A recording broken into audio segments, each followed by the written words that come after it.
Ahoj lidi, vítám vás u mého prvního let's play. Dneska vám chci ukázat čtvrté cechovní podzemí. Tak, nejdřív vám představím moje postavy. Tohle je moje postava, jmenuje se Bun, je to level 82. To je jsem epiky. Co to je?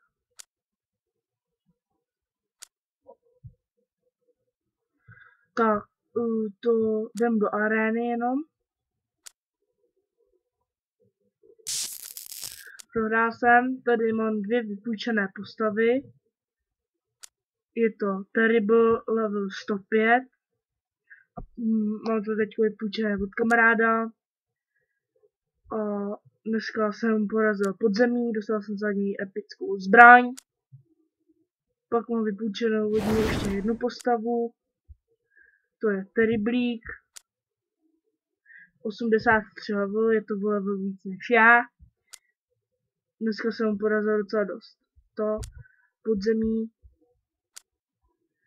A tam moje poslední postava. Podíváme se mu do podzemí. Zkusíme mu, já nevím, ohovňho gremlina. No, nedal ho. A tady je moje postava, to je, jmenuje se Richard 35. Je to úroveň 47, skoro 48. Podzemí tady si mi dá, tomu vždycky sběr 55 000 životů, vždycky. To teď mu bylo hodně. Tuto se tak nějak můžeme podhlásit ničemu. Možná tady byl může do podzemí, ano. A tady zkusíme na Bažorosta, toho si tam dává nejvíc. Tak, a teď se jdeme podívat na to cechovní podzemí.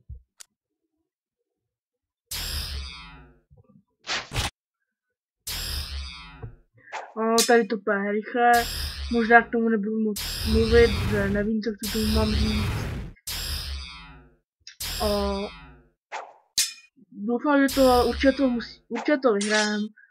Zahrádkářská kory, tak se to jmenuje. Já budu dát postupně další.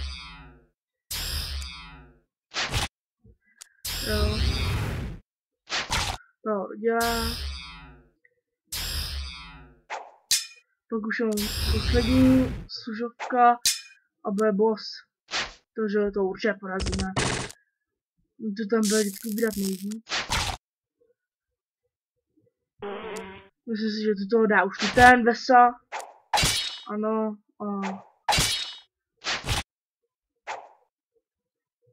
Bude to kratší let's play. Zítra budu dělat další. A ten už bude další. Tohle je tak k tomu podzemí.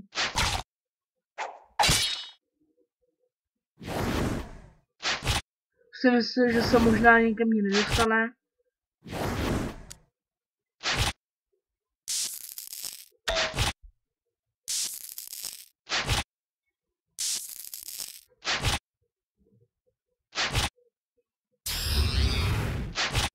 Omlouvám se, jestli neslyšíte zvuky. A omlouvám se, jestli tady vidíte takhle něco dělího. Omlouvám se, jestli to tam opravdu je. Já to zkusím dopojit si sluchátka.